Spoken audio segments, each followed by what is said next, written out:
Sri Rajeshwari Properties presents News First Cricket Cup 2025. ಇದರ final ಪಂದ್ಯದಲ್ಲಿ ನಾವಿದ್ದೀವಿ.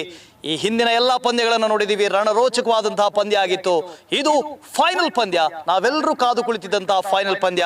ಹಾಗಾಗಿ ಈ ಫೈನಲ್ ಪಂದ್ಯದಲ್ಲಿ ಗೆಲ್ಲುವಂಥವರು ಯಾರು, ಇದು ಎಲ್ಲರ ಕುತೂಹಲ ಇದೆ. ಅದರ ಜೊತೆಗೆ ಪಿಚ್ ಕೂಡ ಸುಮಾರು 3 ದಿನಗಳಿಂದ ಯಾವ ರೀತಿಯಾಗಿ ಪ್ಲೇ ಮಾಡ್ತಾ ಇತ್ತು, ಜೊತೆಗೆ ಇದು ಬೌಲರ್ಸ್ಗಳಿಗೆಲ್ಲಾದರೂ ಫ್ರೆಂಡ್ಲಿ ಆಗಿದೆಯಾ ಅಥವಾ ಬ್ಯಾಟ್ಸ್ಮನ್ಸ್ಗಳಿಗೆ ಫ್ರೆಂಡ್ಲಿ ಆಗಿದೆಯಾ, ಪಿಚ್ ರಿಪೋರ್ಟ್ ಅನ್ನು ಕೊಡ್ತಾರೆ. Over to you Gangadhar. Thank you Vasu. Final ಮ್ಯಾಚ್ಗೆ ಪಿಚ್ ಯಾವ ರೀತಿ ಇದೆ ಅಂತ ಸಾಕಷ್ಟು ಒಂದು ಕುತೂಹಲ ಕೂಡ ಇದೆ. ಯಾಕಂದರೆ ಈ ಪಿಚ್ ನೋಡೋದಕ್ಕೆ ತುಂಬ ಚೆನ್ನಾಗಿದೆ. ನಾವು ಡೇ 1ನಲ್ಲಿ ಈ ಪಿಚ್ನ ನಾವು ಯೂಸ್ ಮಾಡಿದ್ವಿ. ಸೊ ಈಗ ಈ ಪಿಚ್ ಬಗ್ಗೆ ನಮ್ಮ ಜೊತೆ ಮಾತಾಡೋದಕ್ಕೆ ಮಾಜಿ ಕ್ರಿಕೆಟಿಗರು ಆದಂತಹ ಹಾಗೆ ಇಲ್ಲಿನ ಕೋಚ್ ಆದಂತಹ ಶಿವಾನಂದ ಗುಂಜಾಳ ಸರ್ ಅವರಿದ್ದಾರೆ. ಸೊ ಅವ್ರನ್ನ ಈ ಪಿಚ್ ಬಗ್ಗೆ ಕೇಳ್ತೀನಿ, ಯಾಕಂದರೆ ಈ ಪಿಚ್ ಬಗ್ಗೆ ಅವರಿಗೆ ಸಾಕಷ್ಟು ಒಂದು ಮಾಹಿತಿ ಇದೆ. ಸರ್, ಈಗ ಫೈನಲ್ ಮ್ಯಾಚ್ಗೆ ಈ ಒಂದು ಪಿಚ್ಚಲ್ಲಿ ಆಡಿಸ್ತಾ ಇದ್ದೀರಾ ಸರ್, ಈ ಪಿಚ್ ಬಗ್ಗೆ ಹೇಳ್ಬೋದಾ? ಖಂಡಿತ ಇದು ಒಂದು ಸ್ಪೋರ್ಟಿವ್ ವಿಕೆಟ್ ಅಂತ ಈ ಸಮಯದಲ್ಲಿ ಹೇಳಿ ಬಯಸ್ತಾ ಇದ್ದೇನೆ. ಯಾಕಂದರೆ ಎಲ್ಲ ಮಕ್ಕಳು, ಎಲ್ಲ ಕ್ರಿಕೆಟ್ ಆಟಗಾರರು ಕ್ಲೇ ಪಿಚ್ನಲ್ಲಿ ಆಡಿದಂಥ ಅಭ್ಯಾಸ ಹೆಚ್ಚಿಗೆ ಇದೆ. ಈ ಒಂದು ಆಡ್ತಾಯಿಂದ ಟೆಕ್ನಿಕಲಿ ದೇ ವಿಲ್ ಇಂಪ್ರೂವ್. ಯಾಕಂದರೆ ನೇರವಾಗಿ ಆಡಬೇಕು, ಸ್ಟ್ರೇಟ್ ಬ್ಯಾಟ್ಲೆ ಆಡುವಂಥ ಅವಕಾಶ ಇಟ್ಟಂಥ ತಂಡಗಳು ಹೆಚ್ಚಿನ ರನ್ನನ್ನು ತೊಗೊಂಡಿದ್ದೇವೆ. ಅದೇ ರೀತಿ ಬಾಲರ್ಗೆ ಇನಿಷಿಯಲಿ ಬಾಲಿಂಗು ಚೆನ್ನಾಗಿ ಹಾಕ್ಲಿಕ್ಕೂ ಅವಕಾಶ ಇದೆ. ಒಂದು 2-3 ಓವರ್ ಆದಮೇಲೆ ಖಂಡಿತ ಬ್ಯಾಟ್ಸ್ಮನ್ಗೂ ಅವಕಾಶ ಅಂತ ಹೆಚ್ಚಿಗೆ ಇರುವಂಥ ಸ್ಪೋರ್ಟಿವ್ ವಿಕೆಟ್ ಇದಾಗಿದೆ.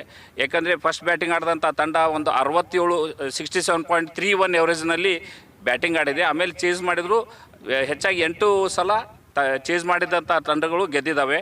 Only because of that reason ನಾವು ರೋಲ್ ಆದಮೇಲೆ ಸ್ವಲ್ಪ ಬಿಸಿಲಿಗೆ ವಿಕೆಟು ಬ್ಯಾಟ್ಸ್ಮನ್ಗೆ ಅನುಕೂಲ ಆಗುವಂಥ ಲಕ್ಷಣಗಳು ಕಂಡು ಬರ್ತಾ ಇದ್ದಾವೆ. ಅದರಿಂದ ಚೇಸ್ ಮಾಡುವಂಥ ತಂಡಗಳು ಹೆಚ್ಚಾಗಿ ವಿನ್ ಆಗುವಂಥ ಸಾಧ್ಯತೆ ಇದೆ ಅಂತ. ಸರ್, ಈಗ ಈ ಪಿಚ್ನ ಸೆಮಿಫೈನಲ್ ಫಸ್ಟ್ ಲೀಗ್ ಮ್ಯಾಚಸ್ ಆಡಿದ್ಮೇಲೆ ಈಗ ರೋಲ್ ಮಾಡಿದ್ದಾರೆ ಈ ಪಿಚ್ನ ಫೈನಲ್ಗೂ ಮುಂಚೆ. ಸೊ ಮಧ್ಯಾಹ್ನದ ಮ್ಯಾಚ್ ಬೇರೆ. ಸೊ ಪಿಚ್ ಯಾವ ರೀತಿ ವರ್ತನೆ ಮಾಡ್ಬೋದು, ಏನಾದರೂ ಡಿಫ್ರೆನ್ಸ್ ಕಾಣಿಸುತ್ತಾ? Nothing, no. ಅಂದರೆ ಎಕ್ಸ್ಟ್ರಾ ಏನೂ ಚಾನ್ಸಸ್ ಇಲ್ಲ. ಬಾಲ್ ಬಿದ್ದಾಗ ಈಗ ನಮ್ಮ ಬಾಲ್ ಬಿದ್ದಾಗ ಏನಂದರೆ ಬಿದ್ದ ಮೇಲೆ ರೈಸ್ ಆಗುವಂಥ ಚಾನ್ಸಸ್ ಹೆಚ್ಚಿಗೆ ಇದೆ.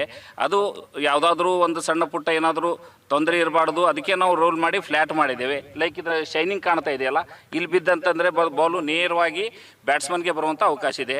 ಸ್ವಲ್ಪ ಎಲ್ಲಾದರೂ ರಫಲ್ಲಿ ಬಿದ್ದರೆ ಮೂಮೆಂಟ್ ಆಗುವಂಥ ಚಾನ್ಸಸ್ ಇರುವಂಥ ಲಕ್ಷಣಗಳು ಭಾಳ ಇದ್ದಾವೆ. ಅದಕ್ಕೆ ನಮ್ಮ ವಿಚಾರ ಪ್ರಕಾರ ಬ್ಯಾಟ್ಸ್ಮನ್ನು ನಿಂತ್ಕೊಂಡು ಆಡಿದರೆ ಡೆಫಿನೆಟ್ಲಿ ಒಂದು ಉತ್ತಮವಾದ ರನ್ನು ಅಂತೂ ಗಳಿಸುವ ಅವಕಾಶ ಇದೆ. ಕನಿಷ್ಠ ಇದು semifinal and final 10 over match ಆಗಿರೋದ್ರಿಂದ 90 ಈಸ್ ದ ಬೆಸ್ಟ್ ಸ್ಕೋರ್ ಅಂತಂದು ನಾನು ಹೇಳಕ್ಕೆ ಬಯಸ್ತಾ ಇದ್ದೀನಿ. ಸರ್, ನಿನ್ನೆ ನಾವು ಲೀಗ್ ಮ್ಯಾಚಸಲ್ಲಿ ನೋಡ್ತಾ ಇದ್ದಾಗ ಇಲ್ಲಿ ಯಾವ ಟೀಮ್ ಕೂಡ 70+ ರನ್ಸ್ ಈ ಪಿಚ್ಚಲ್ಲಿ ಸ್ಕೋರ್ ಮಾಡಿಲ್ಲ. ಸರ್, ಇಲ್ಲಿ ನಾವು ನೋಡ್ತಾ ಇದ್ವಿ ಸರ್, ಸಾಕಷ್ಟು ಒಂದು ಕ್ರ್ಯಾಕ್ಸ್ ಕೂಡ ಇದೆ ಇಲ್ಲಿ.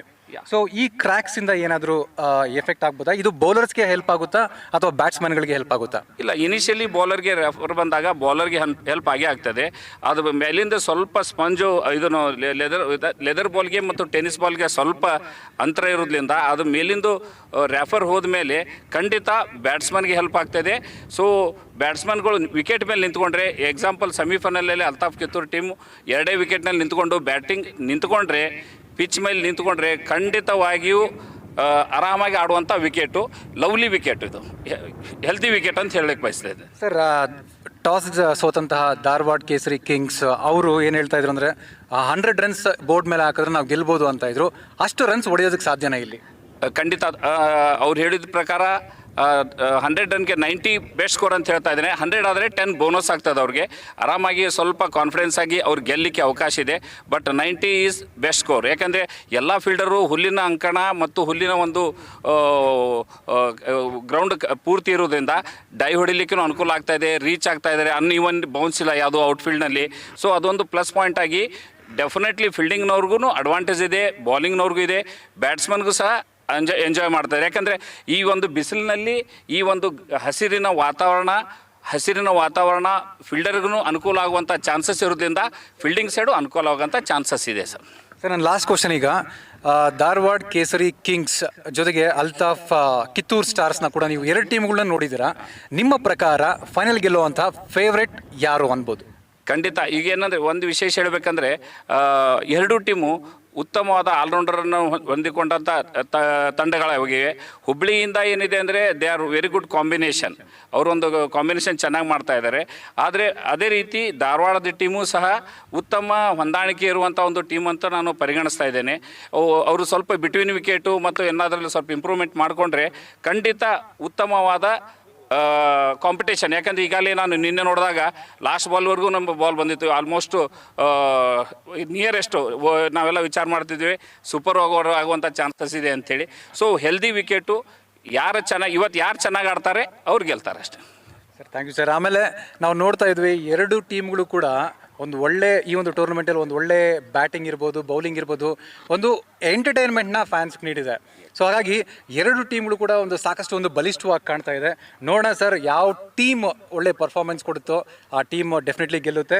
ಸೊ ಇದಾಗಿತ್ತು ಇಲ್ಲಿನ ಪಿಚ್ ರಿಪೋರ್ಟ್. ಅಂದರೆ ಶಿವಾನಂದ್ ಸರ್ ಹೇಳೋ ಪ್ರಕಾರ ಏನಂದರೆ ಈ ಒಂದು ಪಿಚ್ನಲ್ಲಿ ಒಂದು ಒಳ್ಳೆ ಸ್ಕೋರ್ ಮಾಡ್ಬೋದು. ಜೊತೆಗೆ ಯಾರಾದರೂ 90+ ಅಂದರೆ ಫಸ್ಟ್ ಬ್ಯಾಟಿಂಗ್ ಮಾಡ್ತಾ ಇರೋಂಥ ಒಂದು ಟೀಮ್ 90+ ಏನಾದರೂ ಸ್ಕೋರ್ ಮಾಡಿದೆ ಆದರೆ ಡೆಫಿನೆಟ್ಲಿ ಗೆಲ್ಲುವಂಥ ಚಾನ್ಸಸ್ ಜಾಸ್ತಿ ಇದೆ ಅಂತ ಹೇಳ್ತಾ ಇದ್ದಾರೆ.